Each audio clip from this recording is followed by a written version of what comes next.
This is Pastor Michael Chandler of the Victor Valley Bible Church in Victorville, California, and I would like to welcome you to this Bible Under Day broadcast on the subject of wait upon the Lord. But you say, I want it now. And my question is, really? As we begin, I want to apologize for the lighting situation. I'm in my office here at the church this time around. Normally I broadcast from my home, and the lighting is a little bit, conducive, more conducive, I should say, to a podcast like this. But I've tried the best I can to make it, presentable. Anyhow, I hope you appreciate this broadcast, this challenge on the subject of something that is taught on and frequently illustrated in the Scriptures, and that is to wait upon the Lord. A friend recently challenged me, why is so much prayer expressed as a request?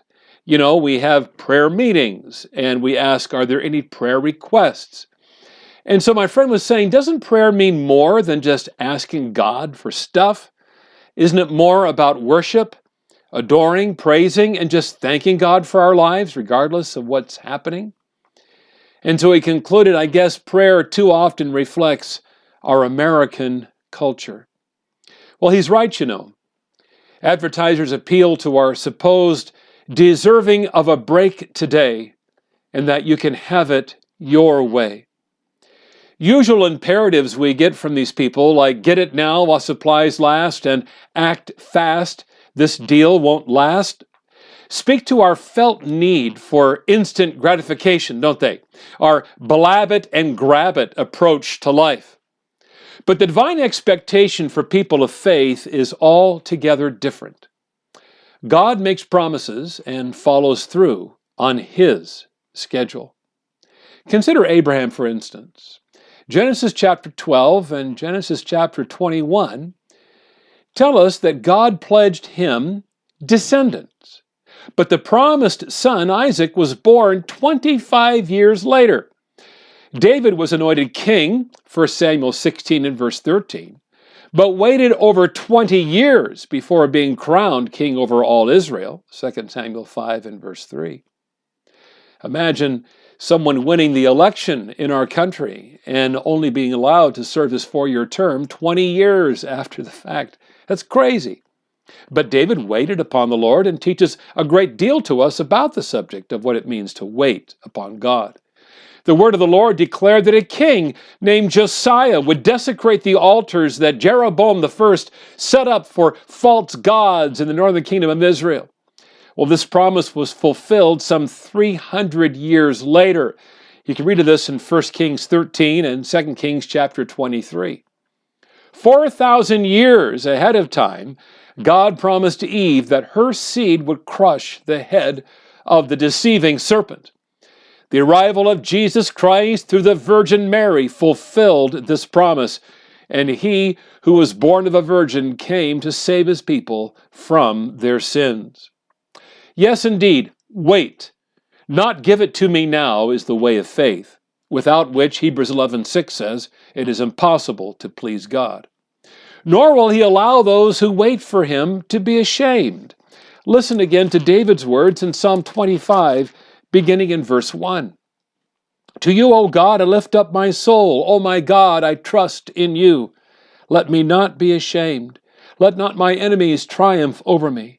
Indeed, let no one who waits on you be ashamed. Let those be ashamed who deal treacherously without cause. And so the King of Israel counsels us to wait upon the Lord, as he says in Psalm 27 and verse 14, concluding that psalm saying, wait on the Lord, be of good courage, and He shall strengthen your heart. Wait, I say, on the Lord. To help us understand the meaning of this important idea, let us first acknowledge that waiting upon God does not mean hopeless resignation to whatever direction blows the winds of fate. Nor should we be apathetic, doing nothing about the situation we find ourselves in. Rather, we await God when all our resources have been thoroughly spent. Listen to the words of Psalm 52.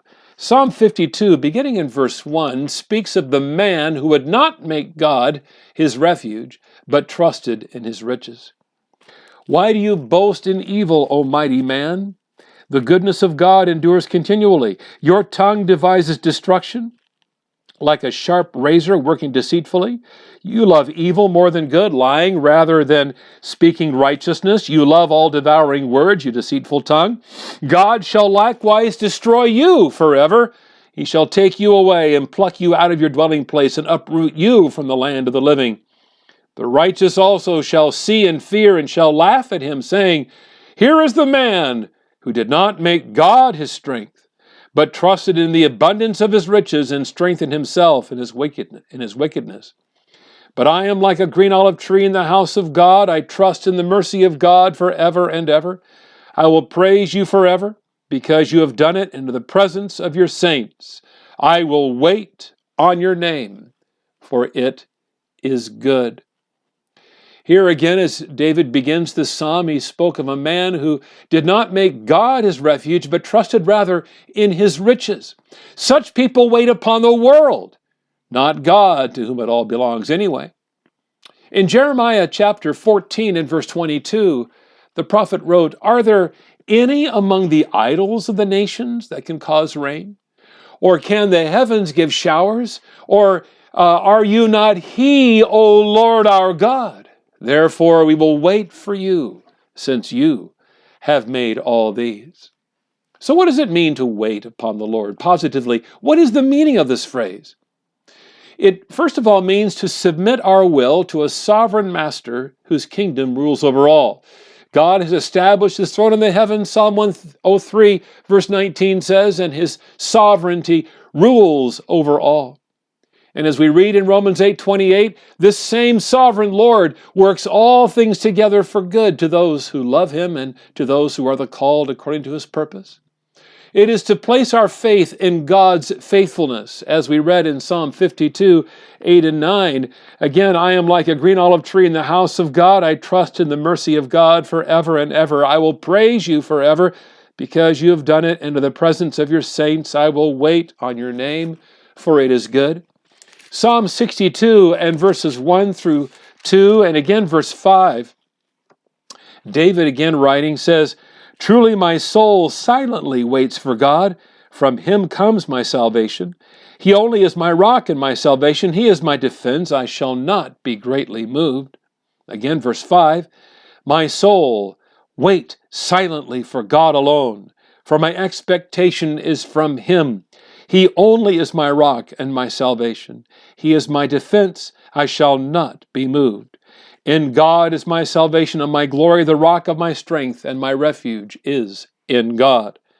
And so he concludes in verse 8 saying, Trust in him at all times, you people. Pour out your heart before him. God is a refuge for us. God is a refuge for me, the King of Israel says, and God is a refuge for us, he counsels.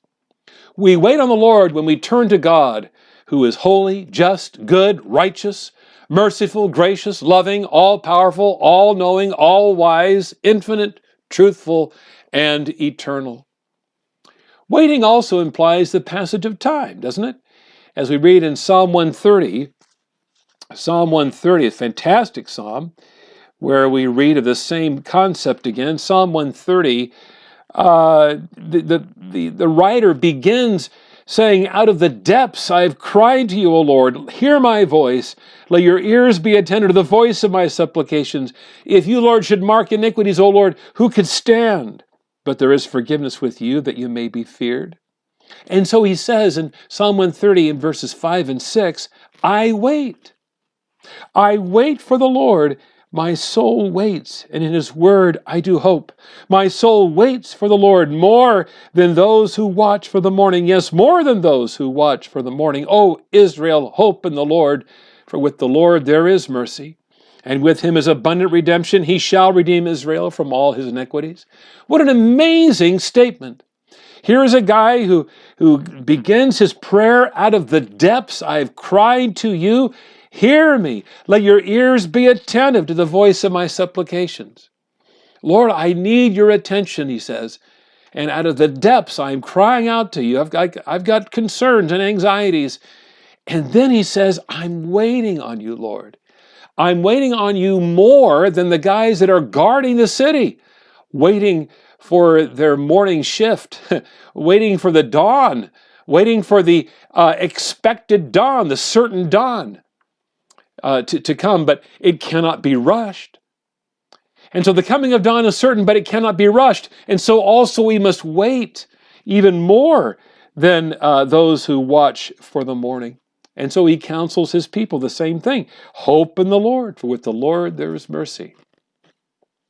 In the same way, a patient and persevering attitude marks people of faith rather than anger toward others or because of their life's situation.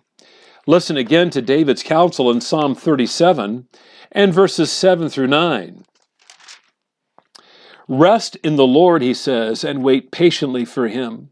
Do not fret because of him who prospers in his way, because of the man who brings wicked schemes to pass. Cease from anger and forsake wrath. Do not fret. It only causes harm. Trust in the Lord and do good, he says. Likewise, confident expectation is another trait of those who wait upon the Lord. To wait upon God is therapeutic, we could say, because waiting upon the Lord releases our otherwise worrisome tendencies and replaces them with knowledge and trust in the one upon whom we wait. The Apostle Paul says, the familiar Philippians 4:6, be anxious for nothing, but in everything by prayer and supplication with thanksgiving, let your requests be made known to God. And the peace of God, which surpasses all comprehension, will guard your hearts and your minds in Christ Jesus. The Apostle Peter, similarly in 1 Peter 5:7, says that we ought to be about the business of constantly casting all our anxieties upon the shoulders of God, because he and he alone can bear them. And so we replace these anxieties with knowledge and trust in the one upon whom we wait. In Psalm 25, verses 4 through 5, show me your ways, David says, O Lord, teach me your paths. Lead me in your truth and teach me, for you are the God of my salvation. On you I wait all the day. Psalm 25, verse 21, let integrity and uprightness preserve me, for I wait for you. Having witnessed the fall and decimation of his beloved Jerusalem and the violent slaughter of so many of his countrymen, the prophet Jeremiah wrote his Lamentations. And in the very heart of his grief, he worshiped God and encouraged others. Lamentations 3:22 through 26, he writes, through the Lord's mercies we are not consumed, because his compassions fail not. They are new every morning. Great is your faithfulness. The Lord is my portion, says my soul, therefore I hope in him. The Lord is good to those who wait for him, to the soul who seeks him. It is good that one should hope and wait quietly for the salvation of the Lord. So, my friend, for what must you wait upon the Lord today? Relationships, health, financial issues. This exercise of your faith is more than just, sitting in a doctor's office or emergency waiting room, hoping for whatever. No, waiting upon the Lord means to study God.